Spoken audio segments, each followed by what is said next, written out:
Hi, my name is Maddux, and I'm here with, Jazzy. and it's December 13th, it's 2023, and we're here recording this interview in Chicago, Illinois. So, let's get started.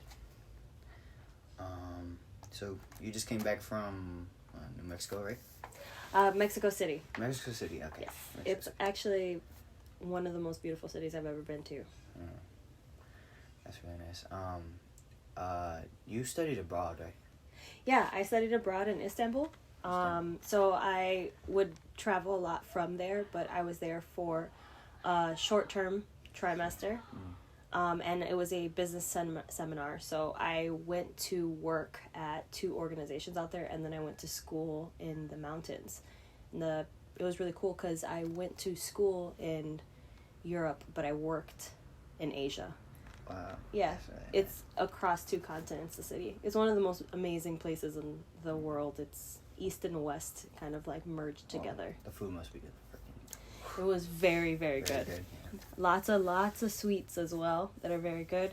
Istanbul is a mesh of a lot of cultures, and the food was very Mediterranean, but also what we would think of as Middle Eastern. So it was that kind of perfect little mix. So, like, before studying abroad, how was, college life for you? Yeah, I went to DePaul University, and so I spent most of my time commuting. I didn't live on campus. A lot of DePaul students live within the city, too. It's not a very big campus here in at least not even as big as it is now. So I spent most of my time working, connecting here and there with students rarely. So studying abroad was really important to me because it allowed me to create relationships, to meet people. It was a little bit easier, and it also prompted me to end up joining a little bit more clubs and things like that, and I'm friends with a lot of those people to this day. So after studying abroad, you're doing college life. After that, how is working? Right after college, what was your first job, first official job working? Yeah, excuse me.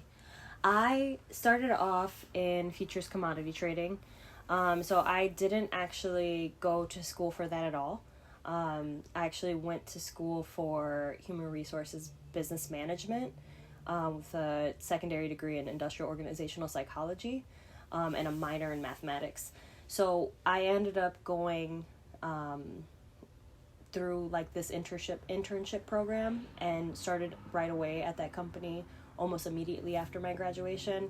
I did a quick trip to Toronto before that with my brother, Papo, aka Yamil. It was very good. Toronto's a fun city. It was very fun. It was very similar to Chicago. We stayed in what was essentially their version of Wicker Park. It was a good time. Really, really fun food. Lots of different cultures. There's a big Caribbean fest, which was really great because I didn't really know that before I went to go visit. So we accidentally walked into Puerto Ricans, Dominicans, Haitians, this giant Caribbean festival that happens every year.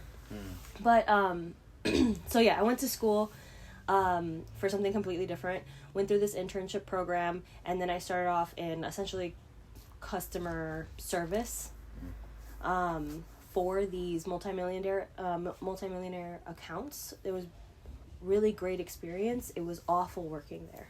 But I ended up working with the London office the most, and that was probably the best part. I got to handle their clientele and their needs when I would come in around 5 a.m. Okay. Yeah, that's really interesting. I'm not gonna lie. You've been around the world, been all over the place, but let's go in depth with you growing up, and how was it growing up with 6 other kids in the house and 2 parents? Sure. I was an only child until I was 8 years old, and then our mother, my mom, married your dad, and it became an instant family. They got married about 5 months after they started dating. They moved in about 3 months in together. And I went from the only child to the oldest of 4. And then they quickly had Zion and then you as well in succession. And so it was very hectic. It was a very big adjustment. I would like to say that we were some sort of a movie where it's yeah, I would say that too. it's difficult at times, yeah. But it's all like happy-go-lucky and we all love each other.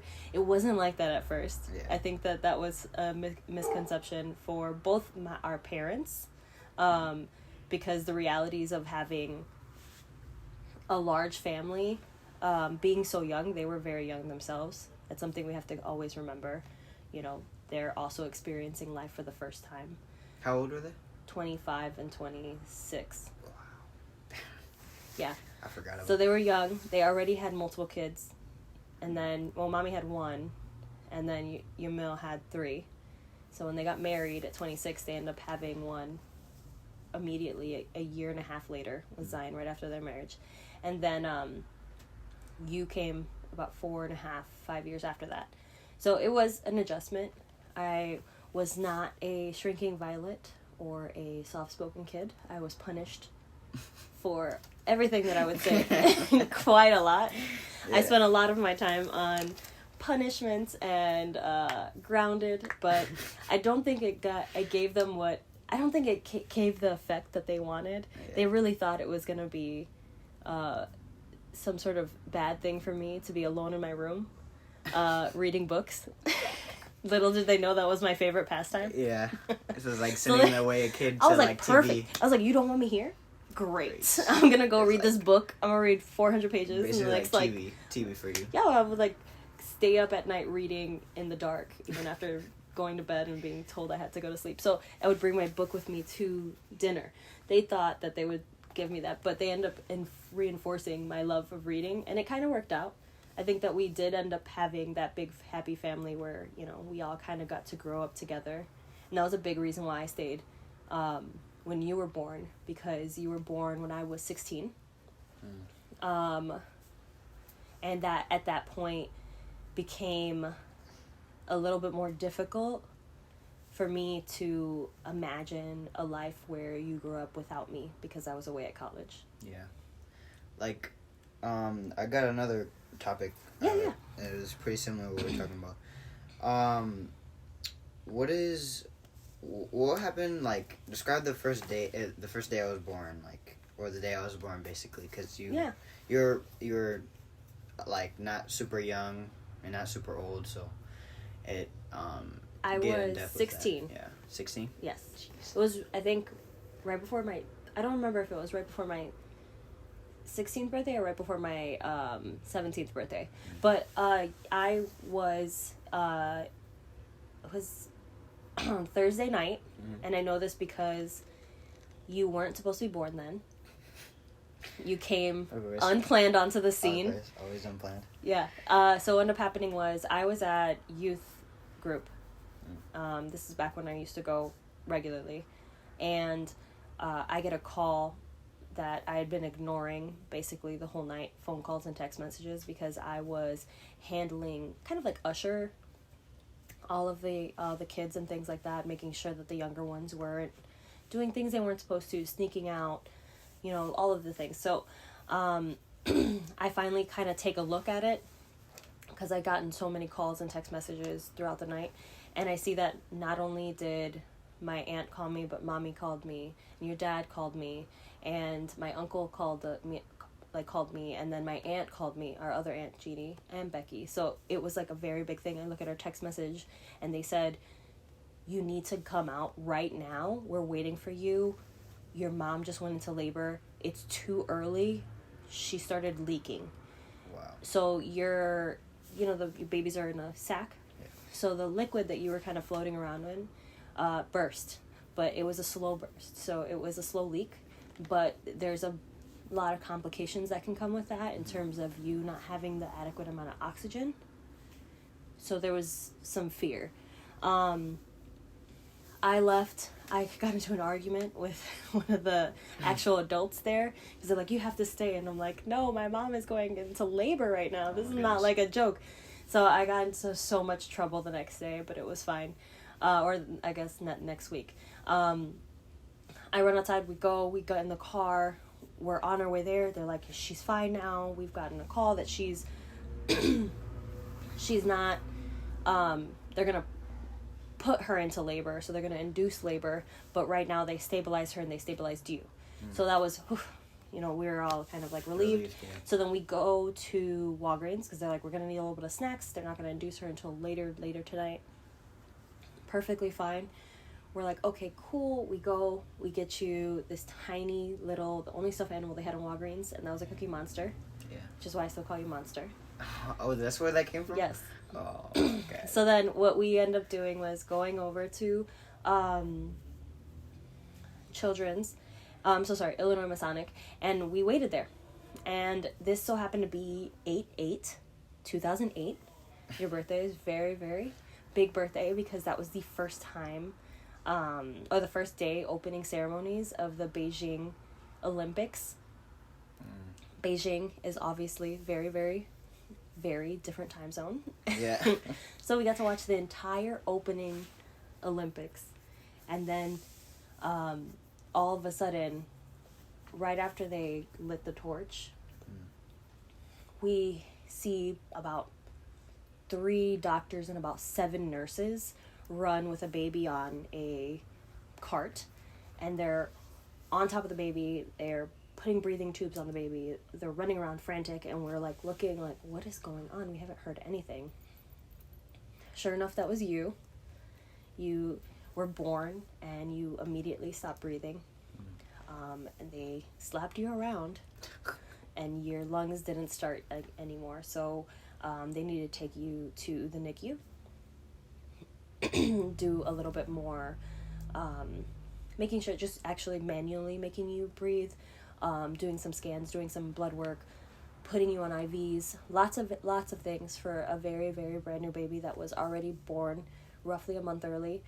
So it was a preemie, right? Mm-hmm. I was actually, it was like the biggest preemie. You were the biggest preemie. Yeah. If you would have been born when you were supposed to be born, you would have been like a 9, almost, you probably would have been like a 10.5 pound baby.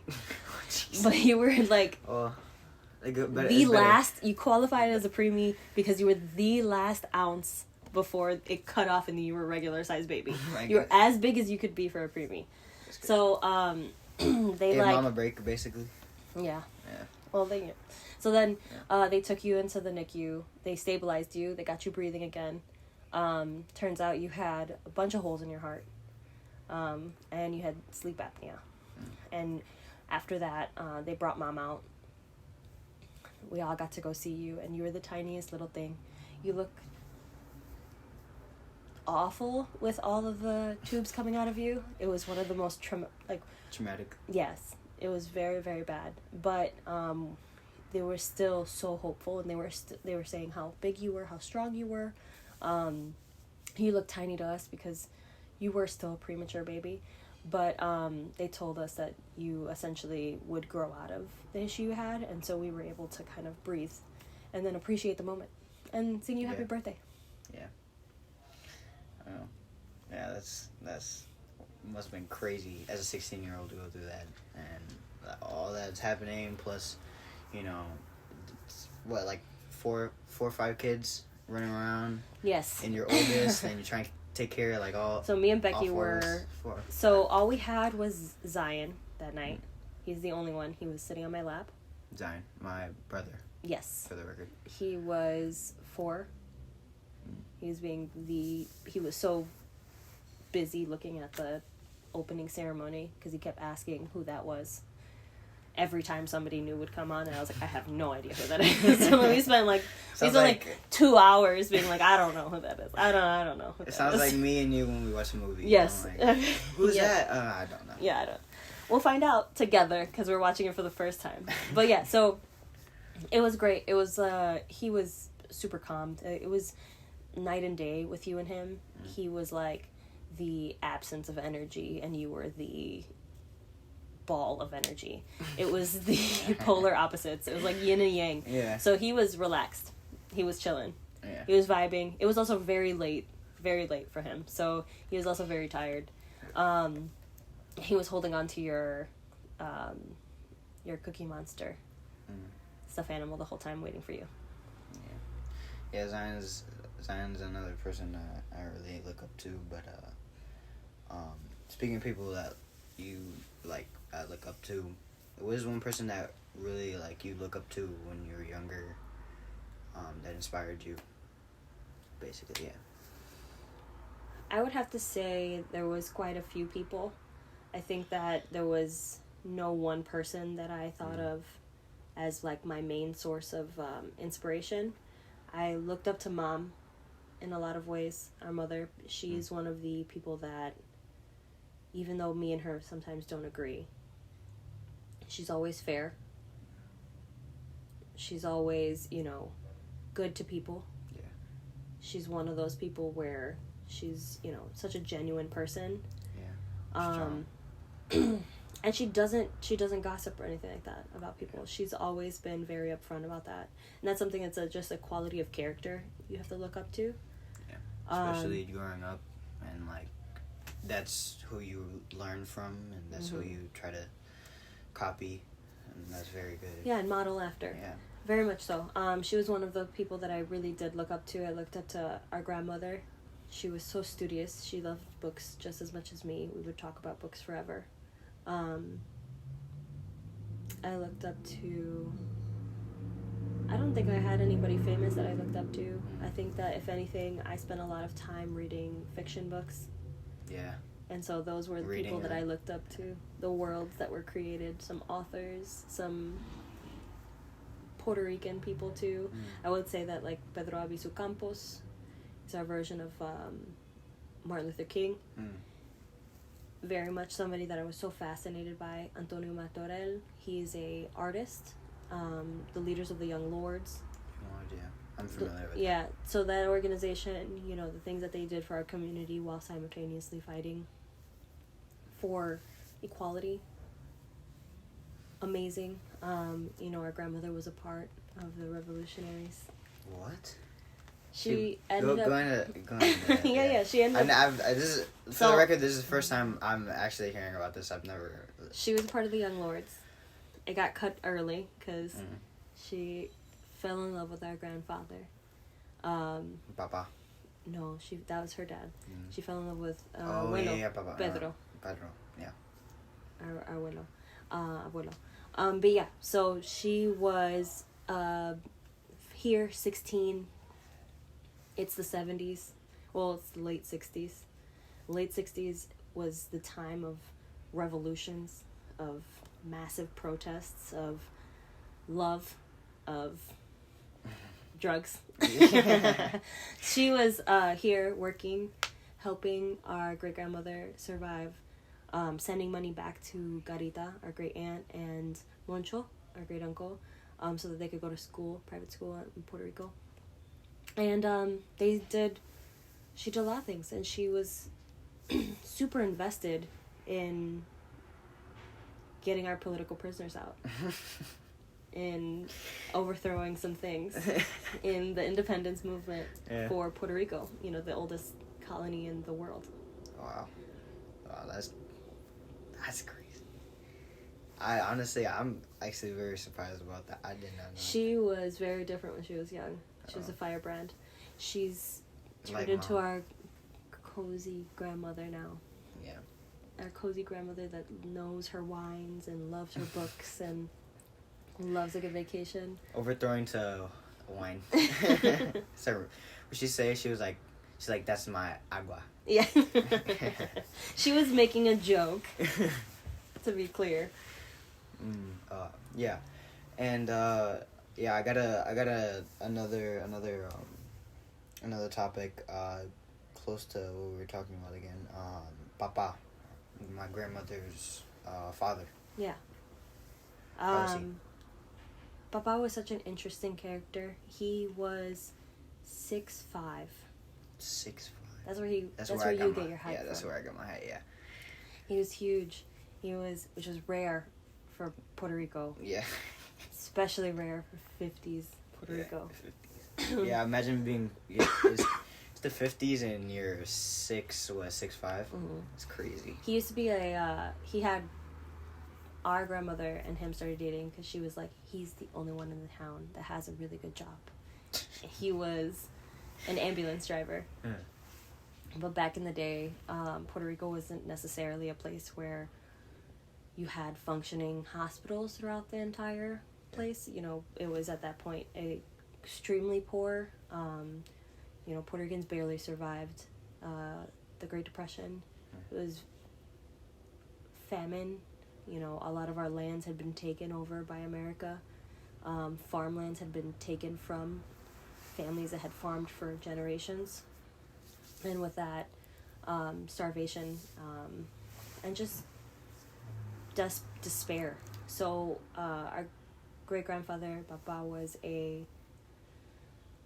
his name was Tomas.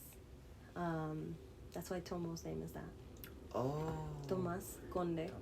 Okay. And he would not only try to rush over and bring people to the hospitals if he could, he would also pick up the dead. It was kind of a dual thing. It was a very hard job for him to have. And he was quite young when he started. And that's really mentally like... Yeah, and our great-grandmother and him, they met at some festival. Of course. A couple towns over. Of course, a festival. And they were married, I think, so young. They were both like, I think she was 17. And he was 19. Very, very young. I don't really, like, as a Peña, our family name, or at least me, I don't know a lot about my family, so I'm learning as much as the class is learning right now. So, it's not just surprising, but just very, very interesting. But another topic I have is Excuse me. Oh, do you have any advice for people in this day and age in my generation, Gen Z? I think that I am a millennial.